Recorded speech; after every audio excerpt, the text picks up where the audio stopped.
दोस्तों, जब कोई भी आदमी अपना देश छोड़कर विदेश जाता है तो उसकी ड्रेस जरूर बदलती है, लेकिन उसके भीतर पैठ कर चुकी उसकी पुरानी और सड़ी गली सोच नहीं, जिसका खामियाजा उसके बच्चे भुगतते हैं, जो मॉडर्न टाइम में पले बढ़े होने के बावजूद माँ बाप की जिद की वजह से घुट घुट कर जीने को मजबूर होते हैं। आज आपके लिए हम जिस मूवी को एक्सप्लेन करने वाले हैं वो एक ऐसी ही लड़की की कहानी है जो अपने परिवार की पुरातन पंथी सोच की वजह से दोहरी जिंदगी जीने को मजबूर है। घर में कुछ और बाहर कुछ और जब उसके पिता उसे उसके बॉयफ्रेंड के साथ पकड़ लेते हैं फिर तो जैसे उसकी जिंदगी ही नर्क बन जाती है। हमारा दावा है कि ये कहानी देखने के बाद आप अपने बच्चों पर कभी अपनी जिद लादने की गुस्ताखी नहीं करेंगे। दोस्तों, इस मूवी का नाम है व्हाट विल पीपल से, यानी लोग क्या कहेंगे। आपको बता दें कि ये मूवी सन 2017 में रिलीज हुई थी और इसकी IMDb रेटिंग है 7.4, जो कि बहुत ही बेहतर मानी जा सकती है। आइए अब इस फिल्म की कहानी पर चलते हैं। फिल्म की शुरुआत मिर्जा के घर से होती है, जो पैसे कमाने के लिए कई साल पहले पाकिस्तान से नॉर्वे आकर बस चुका होता है और अब ओस्लो में एक डिपार्टमेंटल स्टोर चलाता है। मिर्जा के 3 बच्चे हैं, सबसे बड़ा आसिफ, उसके बाद निशा और सबसे छोटी अमीना। मूवी की शुरुआत में दिखाया जाता है कि मिर्जा सोने की तैयारी कर रहा है। वो आसिफ और अमीना के कमरों में जाकर देखता है कि वो सो चुके हैं या नहीं। इसके बाद वो उनके कमरों का दरवाजा बंद करके लाइटें बंद कर देता है। अब मूवी में इसी के समांतर एक दृश्य और दिखाई देता है। खुले बालों वाली एक लड़की सड़क पर भाग रही है। ये मिर्जा की मंझली बेटी निशा है, जो रात में दोस्तों के साथ पार्टी करके आ रही है और मिर्जा के उसके कमरे में पहुंचने से पहले ही चोर रास्ते से घर में पहुंच अपने कमरे में जाकर बिस्तर में घुस जाती है। निशा दिन में कॉलेज जाती है, दोस्तों के साथ पढ़ाई करती है, बास्केटबॉल खेलती है, घूमती फिरती है, लेकिन जब वो कॉलेज से लौटती है तो घर में एक साधारण पाकिस्तानी लड़की की तरह उसूलों की पाबंद बनकर रहती है। दरअसल अगर वो ऐसा नहीं करेगी तो उसके अब्बू अम्मी ये बर्दाश्त नहीं करेंगे और उनकी सोसाइटी के लोग भी उन्हें कोसेंगे, क्योंकि बेशक नॉर्वे में ये सब आम है, लेकिन दिल में अभी भी पाकिस्तान लेकर जी रहे निशा के माँ बाप को ये खुलापन पसंद नहीं है। लिहाजा निशा, जो कि नॉर्वे के माहौल में घुल मिल चुकी है, वो रात को अक्सर परिवार वालों की नजर से छुपकर दोस्तों के साथ क्लब जाती है, नाचती गाती है, पार्टी करती है, स्मोकिंग करती है और वो सब करती है जो नॉर्वे का एक आम युवा करता है। इसी बीच सीन मिर्जा के घर चल रही एनिवर्सरी पार्टी पर शिफ्ट हो जाता है। मिर्जा निशा को बुलाकर उसे अपने दोस्तों से मिलवाता है। पार्टी में मिर्जा अपनी पत्नी और निशा के साथ डांस करता है। मिर्जा की पत्नी डांस के नाम पर थोड़े बहुत हाथ पैर हिला लेती है, लेकिन उसकी शक्ल से साफ पता चलता है कि गैर मर्दों के सामने मिर्जा का उसे डांस के लिए कहना उसे अच्छा नहीं लगा। मेहमानों के चले जाने के बाद मिर्जा आसिफ के साथ पैसों के हिसाब किताब में जुट जाता है। वो थोड़ा हिस्सा अपनी माँ बहन के लिए भी भेजना चाहता है ताकि वो भी इस मुबारक मौके को अपने तरीके से एंजॉय कर सकें। उसकी पत्नी की बातों से साफ जाहिर होता है कि उसे मिर्जा की ये बात पसंद नहीं आ रही। इसी बीच वो तलखी के साथ निशा को किचन में हाथ बटाने को कहती है, लेकिन निशा को किचन के कामों में कोई दिलचस्पी नहीं होती। वो सोने का बहाना करके वहाँ से चली जाती है। दरअसल निशा को लगातार उसके दोस्त पार्टी के लिए मैसेज कर रहे हैं।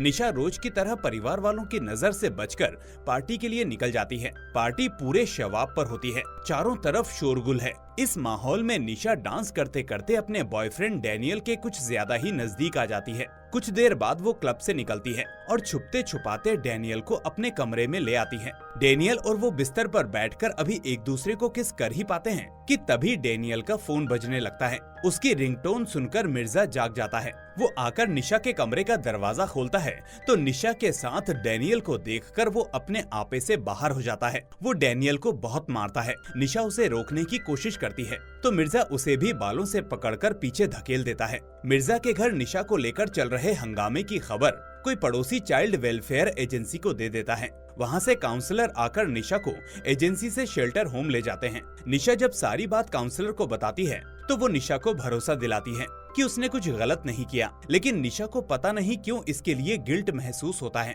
जब मिर्जा को शेल्टर होम से बुलावा आता है तो वो निशा को घर ले जाने के लिए शर्त रख देता है। शर्त ये है कि निशा पहले डैनियल से शादी करे। निशा कहती है कि वो डैनियल को प्यार नहीं करती, उसने डैनियल को केवल किस किया है और उसके साथ शादी करने से मना कर देती है। इस पर मिर्जा निशा पर चिल्लाता है और गुस्से में दांत पीसता हुआ वहाँ से चला जाता है। निशा के अपने बॉयफ्रेंड के साथ पकड़े जाने और उसे वेलफेयर एजेंसी के ले जाने की ये खबर मिर्जा के रिश्तेदारों में आग की तरह फैल जाती है। वो निशा को कोसते हुए मिर्जा को खूब ताने देते हैं। उन्हें डर है कि कहीं उनके बच्चे भी निशा की देखा देखी में बिगड़ न जाएं। उनमें से ज्यादातर मिर्जा से मेलजोल खत्म कर देते हैं, यहाँ तक कि मिर्जा की दुकान से सामान खरीदना तक बंद कर देते हैं। मिर्जा खुद अपने समुदाय के लोगों से कटा हुआ पाता है। उसे उनका सामना करने में शर्मिंदगी महसूस होती है। एक रोज उसके कुछ दोस्त उससे मिलने दुकान पर आते हैं और अपने बच्चों के भविष्य का हवाला देते हुए वो उसे निशा को ऐसी सजा देने के लिए उकसाते हैं जो दूसरे बच्चों के लिए भी सबक बने। उस दिन मिर्जा को रात भर नींद नहीं आती। वो निशा के बारे में ही सोचता रहता है। वहाँ निशा भी शेल्टर होम में बेचैन है। वो किसी भी तरह घर जाना चाहती है। तभी उसका मोबाइल बजता है। ये उसकी माँ का फोन होता है जो चाहती है कि निशा घर आ जाए। वो उसे कहती है कि मिर्जा उसे लेने आएगा। निशा अपना सामान बांध लेती है। जब वो शेल्टर होम से बाहर आती है तो उसे वहाँ गाड़ी खड़ी हुई दिखाई देती है। ड्राइविंग सीट पर आसिफ होता है। वो मिर्जा के साथ पीछे की सीट पर बैठ जाती है। रास्ते में मिर्जा उसे खूब कोसता है। वो निशा से कहता है कि तुमने हमारी इज्जत मिट्टी में मिला दी। लोग हमें देखकर हंसते हैं। हम तुम्हें एक बेहतर जिंदगी देना चाहते थे और तुमने हमें यहाँ लाकर खड़ा कर दिया। लेकिन निशा के मुंह से बोल नहीं फूटते। वो मिट्टी की मूरत की तरह बैठी रहती है। तभी अचानक निशा को लगता है कि उसे घर नहीं ले जाया जा रहा, क्योंकि वो उसके घर का रास्ता नहीं है। वो मिर्जा और आसिफ से बार बार पूछती है कि उसे कहाँ ले जाया जा रहा है, लेकिन दोनों उसे कुछ नहीं बताते। अब निशा से नहीं रहा जाता तो वो अपनी पॉकेट से फोन निकालकर किसी को मैसेज करने लगती है, लेकिन मिर्जा की नजर उस पर पड़ जाती है और वो उसे मोबाइल छीनकर खिड़की से बाहर फेंक देता है। इसी बीच एक ट्रैफिक लाइट पड़ती है। यहाँ निशा मौका पाकर कार का गेट खोलकर भाग जाती है, लेकिन वो दूर तक नहीं जा पाती। आसिफ उसे पकड़कर वापस ले आता है। अब मिर्जा निशा को धमकाता है कि अगर उसने इस बार ऐसी हिमाकत करने की कोशिश की तो वो उसे मौत के घाट उतार देगा। बेबस निशा की आंखों में आंसू आ जाते हैं। एयरपोर्ट पहुंचकर आसिफ उन्हें बाहर ही छोड़कर वापस आ जाता है। अब निशा को पता चलता है कि वो पाकिस्तान जा रहे हैं। पाकिस्तान एयरपोर्ट से मिर्जा की बहन के घर की दूरी करीब 350 किलोमीटर थी। अब मिर्जा निशा के साथ बस में जाकर बैठ जाता है। भीड़ में धक्का मुक्की खाते हुए मिर्जा निशा के साथ अपनी बहन के घर पहुंच जाता है। वहां सभी निशा और उसे हाथों हाथ लेते हैं। वहां पहुंचकर निशा को मिर्जा के इरादे पता चल जाते हैं। दरअसल मिर्जा उसे अपनी बहन के यहाँ छोड़ने आया है ताकि निशा कुछ घरेलू कामकाज सीख सके और वो किसी अच्छे पाकिस्तानी परिवार में शादी के लायक बन सके। निशा को मिर्जा के इस फैसले पर बहुत गुस्सा आता है। एक दिन वहाँ गुजारकर मिर्जा वापसी की तैयारी कर रहा होता है। निशा पहली मंजिल पर होती है। मिर्जा की बहन निशा से आकर कहती है कि तुम्हारे अब्बू जा रहे हैं, उनसे मिल लो। लेकिन निशा केवल ऊपर से झांकती है, वो नीचे नहीं आती। मिर्जा अपने हाथ में चॉकलेट कुकीज का लिफाफा लिए उसे कई बार पुकारता है, लेकिन निशा अनसुना कर देती है। अब मिर्जा के जाने का वक्त आ जाता है। जब वो बैग लेकर दरवाजे पर खड़ा होता है तो निशा उसके पास आती है। मिर्जा भावुक होकर उससे कहता है कि उसने जो कुछ भी किया है सब कुछ उसके भले के लिए ही किया है, और वहाँ से वो निकल जाता है। अब जैसे मिट्टी की मूरत बनी निशा में जान पड़ती है। वो मिर्जा की कार के पीछे दौड़ने लगती है, लेकिन अब क्या फायदा, कार उसकी पकड़ से बहुत दूर चली जाती है। निशा को अपनी भुआ के घर का माहौल बिल्कुल भी पसंद नहीं आता। वहाँ उसे बहुत बंधा बंधा सा महसूस होता है। वहाँ एक ही कमरे में कई लोग सोते हैं। बिस्तर भी फर्श पर लगा होता है। किसी भी वक्त बिजली चली जाती है। रात को मच्छर भी काटते हैं। भुआ की लड़की निशा से क्लोज होने की कोशिश करती है, लेकिन निशा का उससे बात तक करने का मन नहीं होता। निशा वहाँ रात भर सो नहीं पाती। वो सुबह के अंधेरे में वहाँ से निकलकर भागती है, लेकिन ज्यादा दूर नहीं जा पाती। मोहल्ले में चबूतरे पर बैठे कुछ लोग उसके पीछे पड़ जाते हैं। अब वो दूसरी दिशा में दौड़ने लगती है, लेकिन जब उसे वहाँ से निकलने का कोई रास्ता नजर नहीं आता तो वो लौट आती है। घर के गेट पर ही निशा को उसकी भुआ खड़ी दिखाई देती है, जो उसी का इंतजार कर रही होती है। वो ताने की भाषा में उसे समझा देती है कि यहाँ से भागना आसान नहीं है। इस बीच निशा की भुआ उसे आटा गूंथने जैसे काम सिखाने की कोशिश करती है, लेकिन निशा को इन कामों में कतई दिलचस्पी नहीं होती। वो हरदम ये सोचती रहती है कि वहाँ से कैसे भागे। इस बीच एक दिन वो देखती है कि दादी सो रही है। वो धीरे से उनकी अलमारी खोलती है। यहाँ उसका पासपोर्ट रखा होता है। उसे देखकर निशा चैन की सांस लेती है। तभी उसे वहाँ एक फोन भी नजर आता है। वो उसे छुपाकर छत पर ले जाती है और कॉल लगाने की कोशिश करती है, लेकिन बेकार, कहीं कॉल नहीं लगती। गुस्से में आकर वो उस फोन को जमीन पर पटक देती है। अब भुआ निशा को अपने साथ सब्जी खरीदने मार्केट भी ले जाने लगती है। एक रोज सब्जी खरीदते हुए निशा को वहाँ एक साइबर कैफे दिखाई देता है। वो भुआ को सब्जी वालों के साथ बातों में लगाकर साइबर कैफे में चली जाती है। यहाँ से फेसबुक पर वो अपने किसी फ्रेंड को मैसेज करती है, लेकिन तभी भुआ वहाँ पहुँच जाती है। वो निशा को घसीटते हुए घर लाती है और मार पीट कर उसे एक कमरे में बंद कर देती है। रात में जब निशा के फूफा काम से लौटते हैं तो उन्हें निशा की हरकत का पता चलता है। वो पासपोर्ट लाकर उसी के सामने जला देते हैं। अब निशा के पास उस घर की चार दीवारी में ही कैद रह जाने के अलावा कोई और रास्ता नहीं बचता। अब निशा खुद को घर में ही झोंक देती है। वो रोटी बनाना सीखती है, खाना बनाने में भुआ की मदद करती है और घर में झाड़ू पोछा जैसे कामों में लगी रहती है। इसी तरह से 8 महीने गुजर जाते हैं। इस बीच उसका एडमिशन एक स्थानीय स्कूल में करा दिया जाता है। उसे कुछ मजहबी तालीम भी दी जाती है। समय बीतने के साथ साथ वो अपने कजिन्स से घुलने मिलने भी लग जाती है, लेकिन भुआ के बेटे आमिर से उसकी नजदीकी कुछ ज्यादा ही बढ़ जाती है। वो साथ साथ बाजार घूमने, खरीदारी वगैरह करने जाने लगते हैं।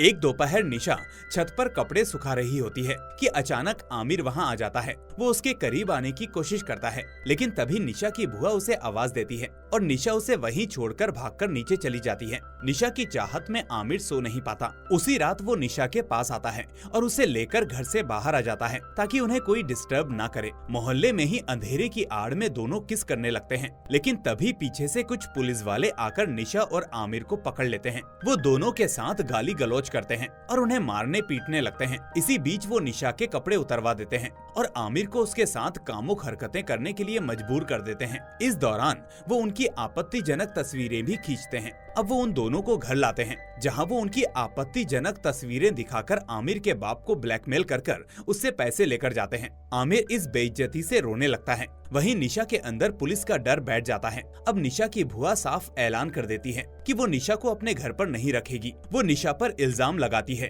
कि उसी ने आमिर को बहकाकर उससे फिजिकल रिलेशन बनाए। वो मिर्जा को फोन करके उसे निशा को फौरन वहाँ से जाने का हुक्म सुनाती है। अब मिर्जा पाकिस्तान आता है और अपनी बहन बहनोई से निशा के लिए आमिर का हाथ मांगता है। वो उनसे कहता है कि इससे निशा और आमिर को लेकर बातें बना रहे बिरादरी वालों का मुंह बंद हो जाएगा, लेकिन वो इसके लिए तैयार नहीं होते। अब मिर्जा निशा को वहाँ बुलाता है, जो कि दरवाजे के पीछे से सब सुन और देख रही है। अब वो आमिर से पूछता है कि क्या तुम निशा से शादी करोगे, लेकिन सिर झुकाए बैठा आमिर बगैर सिर उठाए जवाब देता है, मैं वही करूँगा जो मेरे माँ बाप कहेंगे।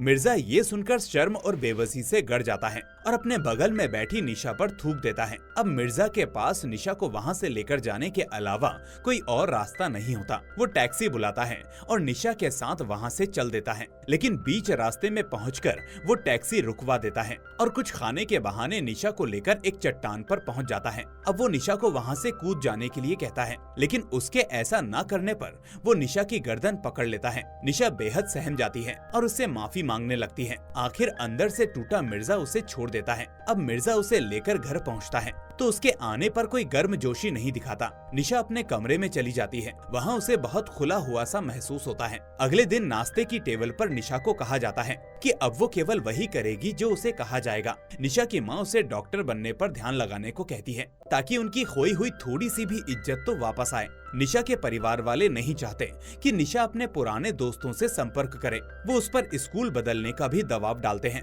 जिसे उसे मानना पड़ता है। इधर 1-2 बार उसके पुराने दोस्त उससे संपर्क करने की कोशिश करते हैं, लेकिन निशा की माँ उन्हें निशा से नहीं मिलने देती। वो उसे भी उनसे मिलने को लेकर आगाह करती है। निशा अब अकेले स्कूल भी नहीं जा सकती। मिर्जा पर निशा को स्कूल ले जाने और वहाँ से लाने की जिम्मेदारी सौंपी जाती है। इसके साथ ही निशा की छोटी बहन अमीना को भी निशा के कमरे में शिफ्ट कर दिया जाता है ताकि उस पर नजर रखी जा सके। निशा अब सबसे दूर उदास चुपचाप जिंदगी बसर कर रही है। एक दिन वो घर में बैठी पढ़ाई कर ही रही होती है कि निशा की माँ उसे एक नोटिस लाकर थमा देती है। दरअसल वो नोटिस चाइल्ड वेलफेयर एजेंसी की तरफ से भेजा गया है, जिसमें निशा के परिवार को काउंसलिंग के लिए आने को कहा गया है, क्योंकि पाकिस्तान में रहने के दौरान निशा ने मदद के लिए साइबर कैफे से जो फेसबुक मैसेज अपने फ्रेंड को भेजा था, वो अब महीनों बाद चाइल्ड वेलफेयर एजेंसी को मिला है। लिहाजा उसने ये नोटिस समन किया है। लेकिन निशा की माँ को निशा पर शक है। उन्हें लगता है कि स्कूल आते जाते निशा ने उनकी शिकायत एजेंसी में की है। वो निशा को धमकी देती है कि अगर निशा ने एजेंसी वालों के सामने मुंह खोला तो उनसे बुरा कोई नहीं होगा। निशा एजेंसी के काउंसलर्स के सामने कुछ नहीं बताती। जब एक काउंसलर निशा को उसका भेजा गया फेसबुक मैसेज दिखाती है तो निशा जवाब देती है कि उसने वो मैसेज गुस्से में भेजा था। वो अपनी मर्जी से पाकिस्तान गई थी, उसका कोई अपहरण नहीं हुआ था। एजेंसी से वापस आते हुए निशा की मां को एक पाकिस्तान परिवार नजर आता है। वो एक शादी से वापस आ रहे हैं जिसमें निशा के परिवार को नहीं बुलाया गया। उनसे दुआ सलाम करने के बाद कार में बैठते हुए निशा की मां तुर्शी के साथ निशा से कहती है, अब तो लोगों ने हमें शादी तक में बुलाना बंद कर दिया है, तू पैदा होने से पहले मर क्यों नहीं गई। निशा जैसे तैसे अपनी जिंदगी काट रही है। एक दिन वो घर आती है तो उसे एक पाकिस्तानी फैमिली फ्रेंड बैठे दिखाई देते हैं। वो वहाँ कनाडा के रहने वाले एक परिवार के साथ आए हैं। वो निशा के लिए अपने बेटे अदनान का रिश्ता लाए हैं। निशा को अपनी शादी की बात सुनकर सदमा सा लगता है। वीडियो कॉन्फ्रेंसिंग के जरिए चल रही बातचीत के दौरान अदनान, जो कि कनाडा का एक डॉक्टर है, वो निशा को देखते ही शादी के लिए हाँ कर देता है।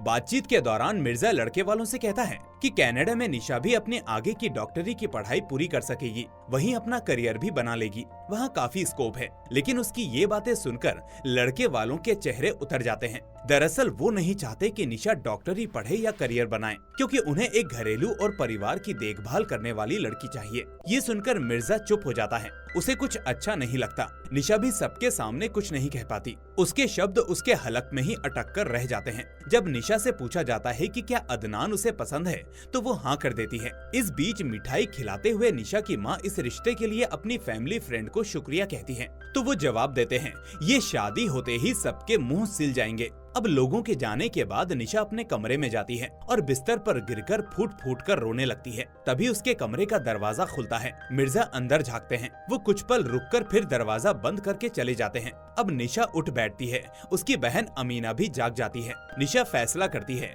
कि वो ये जिंदगी नहीं जी सकती। अमीना को देखते देखते निशा स्वेटर पहनती है और चुपचाप बालकनी से कूदकर सड़क पर आ जाती है। जब वहाँ से मुड़कर वो अपने घर की तरफ देखती है तो उसे सामने की खिड़की पर मिर्जा खड़ा हुआ नजर आता है। वो उसे नहीं रोकता। उसकी आंखों में आंसू भरे होते हैं। अब निशा दौड़ना शुरू कर देती है। लैंप पोस्ट की पीली रोशनी में बर्फ के फाहे गिरते रहते हैं और मिर्जा अपनी बेटी को उसके मन की डगर पर जाते देखता रहता है। और यहीं पर होता है इस कहानी का अंत। तो दोस्तों, ये कहानी आपको कैसी लगी हमें जरूर बताएं। साथ ही इस वीडियो को लाइक करके हमारे चैनल को सब्सक्राइब करना ना भूलें। अब जल्दी ही आपसे मिलेंगे एक और ऐसी ही दमदार मूवी के एक्सप्लेनेशन के साथ। तब तक अपना ख्याल रखें एंड थैंक्स फॉर वॉचिंग।